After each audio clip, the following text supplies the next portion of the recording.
तालिबान के विदेश मंत्री आमिर खान मुत्तकी भारत की 6 दिवसीय यात्रा पर हैं। मुत्तकी तालिबान के पहले ऐसे वरिष्ठ अधिकारी हैं जो भारत की यात्रा कर रहे हैं। उनके दौरे पर सभी की निगाहें टिकी है।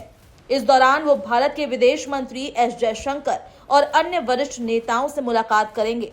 अब विदेश मंत्री एस जयशंकर और मुत्तकी के बीच क्या बातचीत होगी, इसके बाद अफगानिस्तान और भारत के रिश्तों की दिशा कैसी होगी, ये सबसे बड़ा सवाल है। लेकिन मुत्तकी के भारत प्लान में ऐसी यात्रा शामिल है जिसने इस सवाल को जन्म दे दिया कि आखिर मुत्तकी का एजेंडा क्या है, वो अफगानिस्तान से क्या सोच कर आए। दरअसल मुत्तकी अपने भारत दौरे के दौरान ताजमहल और भारत के प्रसिद्ध दारुल उलूम देवबंद मदरसे का भी दौरा करेंगे। 11 अक्टूबर को मुत्तकी दारुल उलूम देवबंद मदरसे जाएंगे। आपको बता दें कि देवबंद मदरसे में कुछ अफगान छात्र भी पढ़ाई कर रहे हैं। कई तालिबान नेता इस मदरसे को बहुत सम्मान देते हैं। पाकिस्तान के खैबर पख्तूनख्वा प्रांत में स्थित दारुल उलूम हक्कानिया मदरसे की स्थापना दारुल उलूम देवबंद की तर्ज पर ही हुई थी। कई वरिष्ठ तालिबान कमांडर और नेता इसी मदरसे में पढ़े हैं।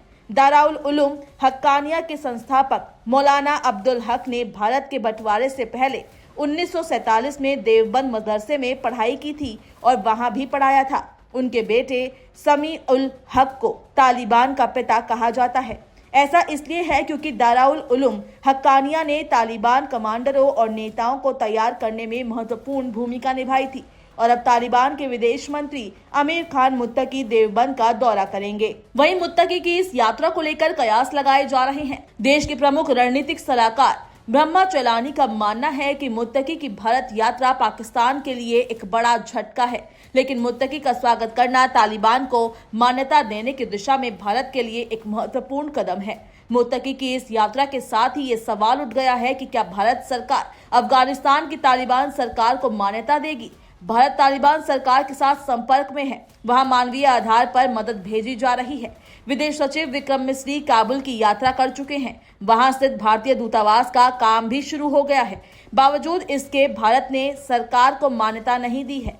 संयुक्त राष्ट्र भी तालिबान सरकार को वैध नहीं मानता। इस वजह से भारत में तालिबान की तरफ से निर्धारित झंडे को मान्यता नहीं दी जाती।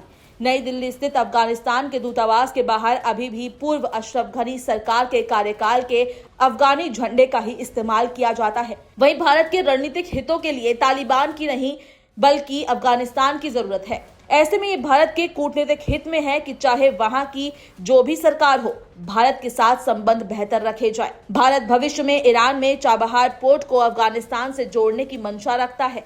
इसके जरिए भारतीय उत्पादों को बहुत ही आसानी से पहले मध्य एशियाई देशों और उसके बाद यूरोपीय बाजार में भेजा जा सकेगा। चाबहार पोर्ट का इस्तेमाल मध्य एशिया के वो सभी देश कर सकते हैं जिनके पास अपना बंदरगाह नहीं है। यही नहीं, तालिबान से बेहतर संबंध होने की वजह से पाकिस्तान उनका इस्तेमाल भारत के खिलाफ नहीं कर सकेगा।